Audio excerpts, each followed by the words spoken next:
మహేష్ రెడ్డి వీరికి ఎంతసేపు ఇచ్చారు సార్? నిన్న మా క్లారిఫికేషన్ కూడా ఇవ్వలేదు. మీరు మాట్లాడుకొని మీరు లొల్లి పడి బయటపడుతుంది సార్. ఇది అన్యాయం సార్. ఇది మహేష్ రెడ్డి గారు మీరు కంప్లీట్ చేయకపోతే గౌరవ మంత్రి గారు మాట్లాడతారు. కంప్లీట్ అంటే ఒక్క నిమిషంలో మీరు కంక్లూడ్ చేయండి. ఒక్క సెకండ్ లో మీరు కంప్లీట్ చేయండి సార్. ఒక్క నిమిషంలో కంప్లీట్ అయితే సార్ కంక్లూజన్ చాలా సమయం ఇచ్చిన మీ సమయంతో వృధా చేసుకుంటూ మీరు అక్కడ ఇక్కడ మాట్లాడి సార్. నేను ఒకటే తెలియజేస్తాను అధ్యక్ష, మరి 9వ తారీఖు గురించి కూడా మిస్గైడ్ చేశారు అధ్యక్ష మంత్రి గారు. 9వ తారీఖు మీ మేనిఫెస్టోలో మీరు పెట్టారా లేదా? 9వ తారీఖు మేనిఫెస్టోలో 2 లక్షల రుణమాఫీ చేస్తామని చెప్పారా లేదా? గెలిచిన వెంటనే చెప్పలేదంటే ఎట్లా కా నువ్వు? 9వ తారీఖు రోజు మీరు చూడండి మీ మేనిఫెస్టో. నా కాడ కాపీ ఉన్నది 2 లక్షల రుణమాఫీ.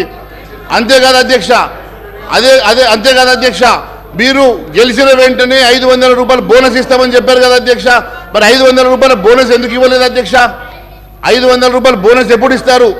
కొనుగోలు తల్లిదండ్రులు కావాలని మీ కలను సాకారం చేసుకోండి. ఓఎస్ఎస్ ఫర్టిలిటీ వారి తక్కువ ధర సంతానోత్పత్తి చికిత్సతో అపాయింట్మెంట్స్ కొరకు కాల్ చేయండి 7825893699. గౌరవ మంత్రి గారు పొన్నం ప్రభాకర్ గారు. సార్, ఇప్పుడు మీరు ఇంతకుముందు వాళ్ళు మిమ్మల్ని విమర్శించినప్పుడల్లా మా వాళ్ళు కొద్దిగా కనీసం రిస్క్ వచ్చింది. ఎందుకంటే గవర్నమెంట్ మైండ్ సెట్ మారింది. అధ్యక్ష, మీ ద్వారా సభ్యులకు తెలియజేస్తా ఉన్నాం. వాళ్ళేమో కేంద్ర ప్రభుత్వం నుంచి నిధులు తెచ్చుకోవద్దు, కేంద్ర గవర్నమెంట్ స్కీమ్స్ని ఇంప్లిమెంట్ చేసుకోవద్దు అని ఆలోచన ఉంది. కానీ ప్రస్తుత కాంగ్రెస్ ప్రభుత్వము కేంద్రంలో ఉన్న ఫెడరల్ సిస్టాన్ని దృష్టిలో పెట్టుకొని కేంద్రం నుంచి నిధులు ఇవ్వడానికి సానుకూలంగా ఉన్నాం. మీరు వీలైనంత వరకు మీరు కూడా రాష్ట్ర ప్రయోజనాలు దృష్టిలో పెట్టుకొని రాష్ట్ర ప్రజల దృష్టిలో పెట్టుకొని మీరు కూడా కేంద్రం నుంచి నిధులు రావడానికి ప్రయత్నం చేయాలి. కానీ మీరేం చేశారు, మేమేం చేసినా 10 రోజులు ఓపిక పడతలేరు. ఎందుకు అధ్యక్ష? మీరు 10 సంవత్సరాల కింద 15,000 ఇస్తారే కాదు, గ్యాస్ దంచుతుంటే లేకపోతే అనేక రకాలుగా మొత్తం దేశాన్ని అమ్మేస్తుంటే మాట్లాడకుండా ఊగునా కొద్ది మీరు ఇట్లా ఈ విధంగా చెప్పుకుంటే కాదు కదా అధ్యక్ష. ఇలా దేశాన్ని మొత్తం మేమిద్దరము మాకిద్దరు అన్నట్టు అమ్మేస్తూ ఉంటుంటే మీరు ఇలా మాట్లాడితే ఎట్లా అధ్యక్ష?